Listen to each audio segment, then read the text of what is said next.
During the dead of the night, the camera in the nursery caught something chilling. A dark, unnatural shadow creeping along the walls. Soft, faint sounds echoed through the room, the eerie noise disturbing the stillness. The 6-month-old child stirred in its crib, eyes fluttering open, sensing something wasn't right.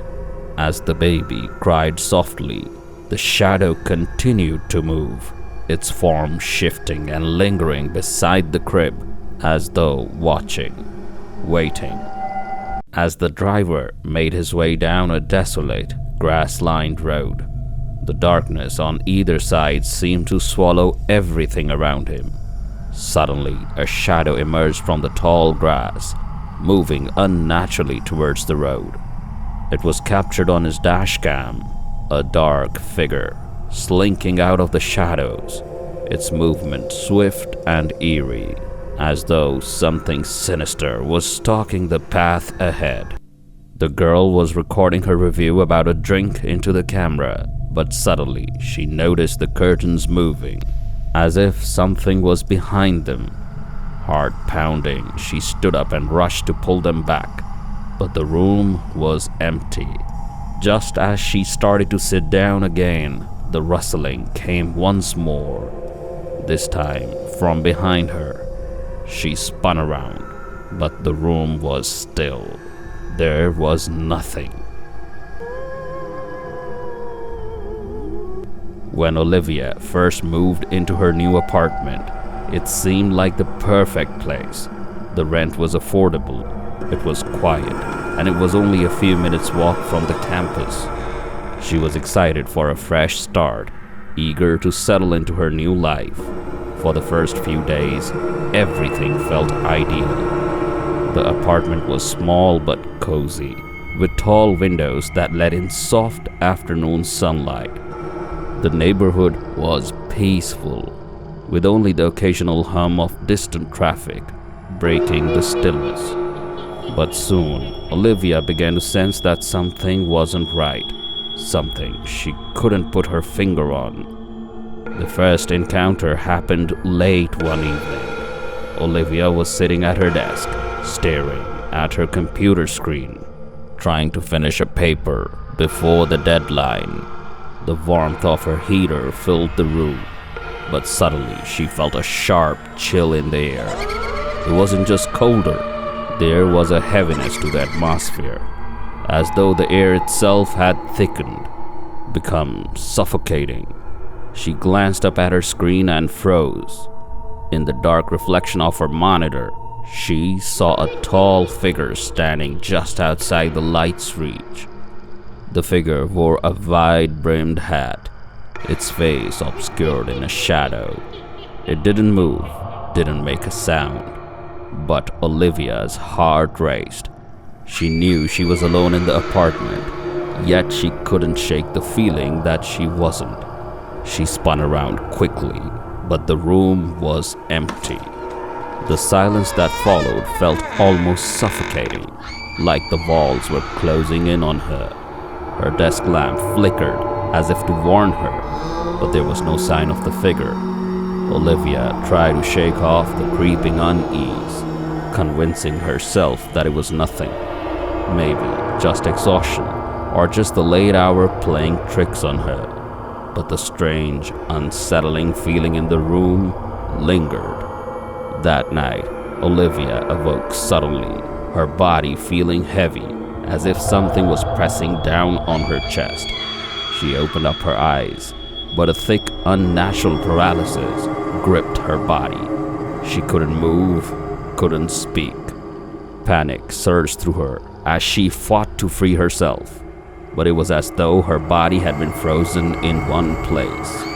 Her eyes darted around the room, searching for some explanation, and that's when she saw him again, the Hatman. He was standing at the foot of her bed, his tall, shadowy figure looming over her. His wide-brimmed hat cast a dark, unnatural shadow that stretched unnervingly across the floor. The room felt suffocating with his presence, as though the very air was thick with malice. Olivia tried to scream, but no sound came from her mouth. Her body was frozen, and the weight of the Hatman's presence pushed down on her chest, making it harder to breathe. Time seemed to stretch out in a nightmarish eternity. Finally, after what felt like forever, she was able to scream, loud, panicked, and desperate. The moment her cry echoed through the room, the figure vanished, leaving only the crushing silence behind. Over the next few days, Olivia's encounters with the Hatman grew more frequent. She began to see him everywhere, in the reflections of the mirrors standing just behind her, watching from the dark corners of the room. Sometimes she would catch a glimpse of him in her peripheral vision. When she turned to look, he would disappear.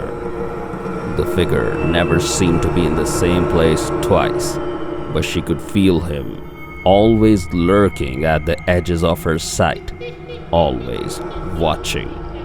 Her sleep became restless, filled with nightmares. Every night she would wake up to the feeling of being paralyzed again, her body frozen, while the Hatman stood at the foot of her bed. Each time his presence felt more menacing, more oppressive. He was no longer just a shadow. He was something darker, something more sinister. Then the whispers started. At first they were faint, almost inaudible, like the rustling of dry leaves in the wind. She couldn't make out the words, but they felt cold, empty, and somehow threatening. As the days went on, the whispers grew louder, more distinct and more frequent. They spoke in a language she didn't understand, but the meaning was clear. I am watching you. The feeling of being observed grew overwhelming, and Olivia couldn't escape the sensation that invisible fingers were brushing against her skin, sending a cold shiver down her spine. Desperate for some kind of proof, Olivia decided to set up a camera in her room.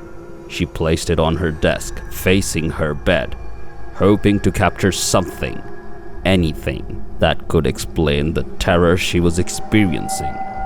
The next morning, she anxiously reviewed the footage, praying for some logical explanation.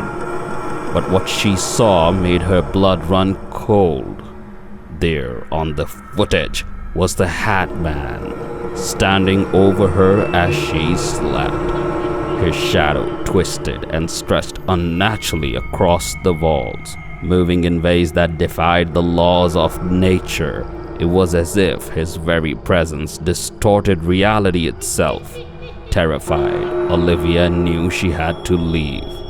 She packed her things, convinced that staying another night in the apartment would break her down. But as she made her way to the door, she felt a deep, suffocating dread.